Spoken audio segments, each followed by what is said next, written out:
Blood Bowl, as a franchise, is what happens when Europeans try to make sense of American football and decide that it's neither funny nor violent enough, so they introduce it to a lighthearted version of the Warhammer Fantasy universe in an attempt to fix both problems at once. The latest entry in the series, on the other hand, is what happens when a game that promises over-the-top humor and clever tactical gameplay somehow ends up having neither of those things. Ladies and gentlemen, allow me to introduce Blood Bowl 3. I wasn't blown away by the game's buggy beta a year or so ago, but imagine my disappointment when I discovered that many of those issues are still present 1 year later in the full release, along with plenty of other problems. Blood Bowl 3 doesn't make a great first impression. The intro cinematic is great and sets the tone for what should be a fun ride, but things quickly take a turn for the worse once you reach the login screen. Until very recently, it wasn't uncommon to get stuck at the login screen and have to wait ages for it to load or be forced to restart the game several times until it finally let you reach the main menu. Things have improved since then thanks to a couple of patches, but server problems persist and there's still no guarantee that you will be able to successfully log into the game on your first try. This is assuming you want to play online.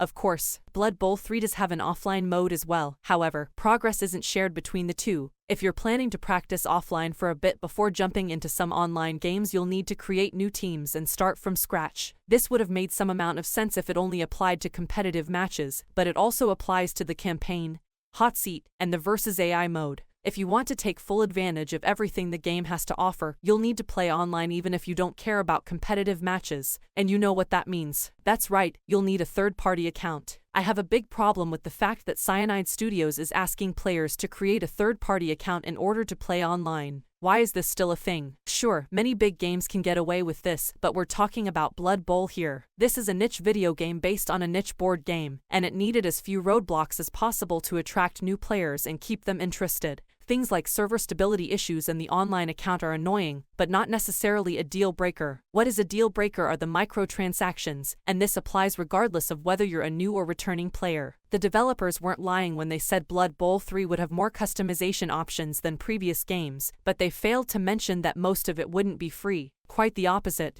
You'll have to pay a pretty penny to customize even one player, let alone an entire team. We're talking around $50 per team, and that's without any rare or legendary items, the latter of which cost a whopping $7.50 apiece. We're approaching Diablo Immortal levels of insidious here. With 12 factions currently available in the game, the amount of money you'll need to spend to customize all of them is absolutely ridiculous. For reference, you can buy the physical board game complete with the rulebook, paints, tools, and a few boxes of miniatures for a fraction of the cost. You know, it's almost impressive how Blood Bowl 3 manages to make even Games Workshop products look fairly priced by comparison. The worst part about these predatory microtransactions is that Blood Bowl 3 tries to get players to spend a small fortune on customization options that are absolutely hideous. A lot of the skins are so bad that you probably wouldn't use them even if they were free. Forget about having to pay for them. The kicker here is that you only get access to 2 paid options per slot. Yes, a grand total of 2. But wait, it gets even better, because players can also customize their ball, dice, and cheerleader. How many options for each? 1. That's right, 1 ball, 1 set of dice, and 1 cheerleader. Even if you get kicked in the head by a renegade rat ogre one day and decide afterward that you want to spend big on Blood Bowl 3, there's simply nothing interesting to buy here. The fact that the makers of Blood Bowl 3 attempted to nickel and dime players without offering anything of value in return is absolutely mind-boggling. Now, if you've made it this far into the review, you're probably wondering, when is this guy going to talk about the actual game? That's a fair question, but I'm afraid there's not a lot to talk about. Blood Bowl 3 is based on the 2020 Second Season Edition rule set of the tabletop game, and that's pretty much all it offers in terms of novelty. I'm a pretty casual Blood Bowl player that doesn't keep up with all the latest updates, so I couldn't tell you if there's a significant difference between the new rules and the old ones. Aside from more emphasis on passing and the ability to use multiple re-rolls per turn, I haven't noticed any important changes between Blood Bowl 3 and its predecessor as far as gameplay is concerned.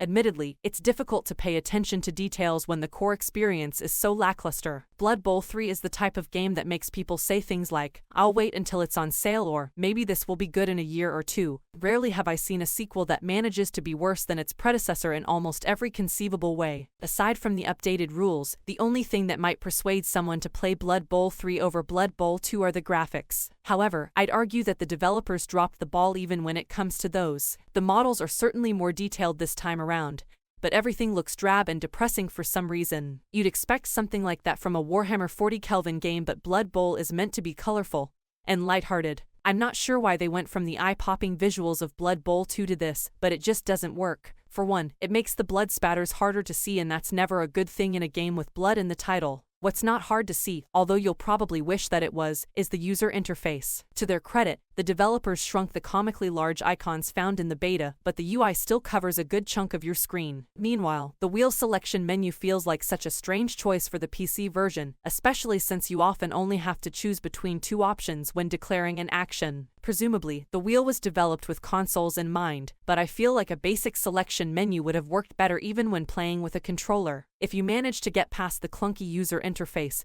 and all the other issues mentioned earlier, you'll still have a difficult time enjoying this game due to the AI. Despite being no pro, I managed to win every single match I played against the AI despite making tons of mistakes. I'm actually not sure it's possible to lose against the computer in this game. The most recent rule set may encourage players to focus more on passing, but I've never seen my opponents doing it even once in single player. On the rare occasion when an AI player manages to pick up the ball, the rest of their teammates immediately gather around to form a wall like they're guarding the gates of Thermopylae and refuse to advance, let alone try to score a touchdown. To make matters worse, I kept running into a bug where the little blue circle that highlights the ball carrier randomly disappears. Since you can't zoom in all the way to field level for some reason, I basically had to guess which of 6 or 7 clumped up players was holding the ball. Lines of dialogue seem to play out at random most of the time and don't even match what's happening on the field. The last thing I want to touch upon before wrapping up this review is the humor, or lack thereof. In addition to recycling everything they could get away with from Blood Bowl 2, including most models and animations, the developers also reused a good chunk of the commentary. The banter between the commentators was one of the biggest highlights of Blood Bowl 2, but here it just feels flat. Lines of dialogue seem to play out at random most of the time and don't even match what's happening on the field, dispersing the illusion that the commentators are talking about the match you're currently playing.